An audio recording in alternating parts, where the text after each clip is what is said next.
Je lis du livre de Daniel, chapitre 5, au verset 29, ce qui suit.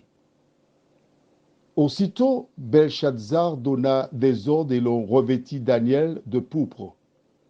On lui mit au cou un collier d'or et on publia qu'il aurait la 3e place dans le gouvernement du royaume. Prions. Notre Seigneur et notre Dieu, nous te remercions pour ta parole. Nous te remercions pour ton amour. Merci de nous conduire dans toute la vérité alors que nous découvrirons ce que recèle ce verset. Au nom de Jésus et pour ta gloire éternelle. Amen.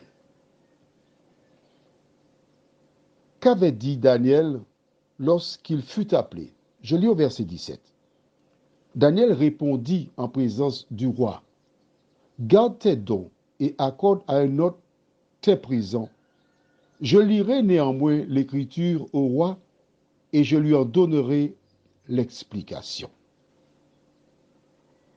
Daniel a clairement dit au roi, « Je ne veux pas de tes dons, ça ne m'intéresse pas. »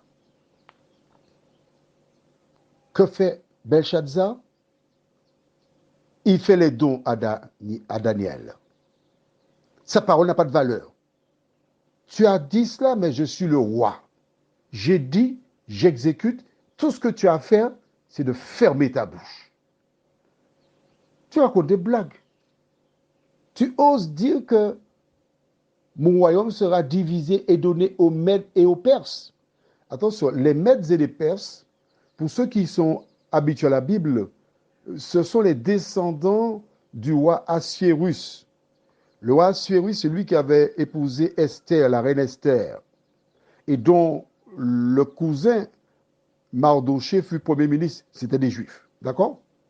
C'est très important ça, de savoir que ce n'est pas n'importe qui prendra la place de Belshazzar. Mais lui, c'est un mensonge. Impossible.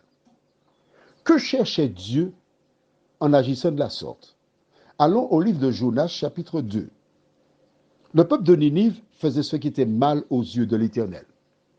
Il envoya donc Jonas vers ce peuple.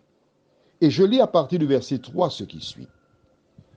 Et Jonas se leva et alla à Ninive, selon la parole de l'Éternel. Or, Ninive était une très grande ville de 3 jours de marche. Jonas fit d'abord dans la ville une journée de marche. Il criait et disait, « Encore 40 jours, et Ninive est détruite. » Les gens de Ninive crurent à Dieu.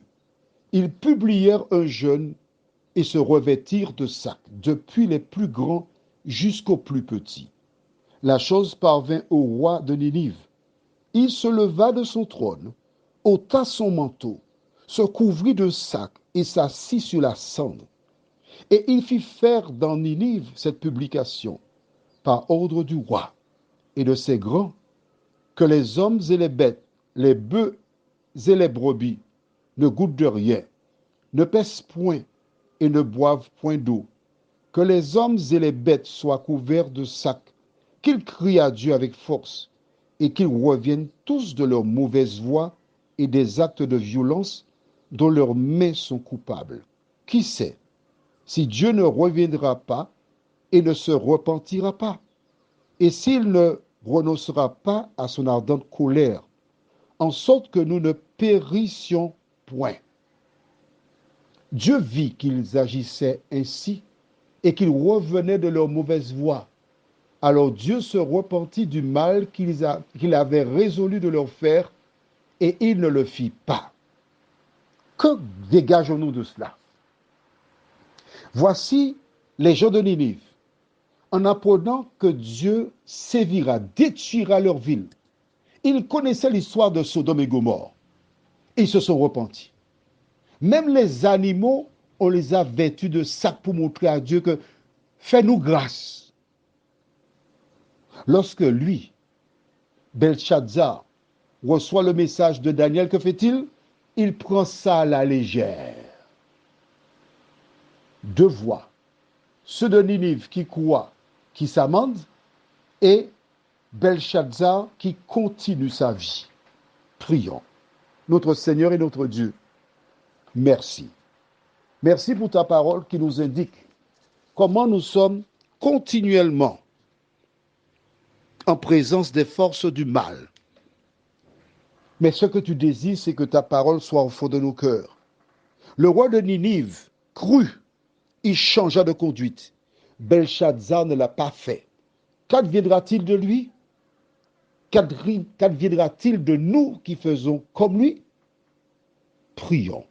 Notre Seigneur et notre Dieu, l'exemple de Belshazzar est là pour toutes celles et ceux qui veulent te connaître. Merci de continuer d'agir en nous, de nous fortifier, de nous enrichir.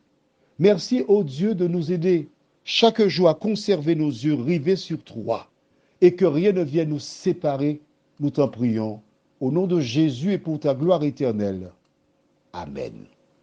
Je te souhaite une bonne nuit sous le regard de Dieu.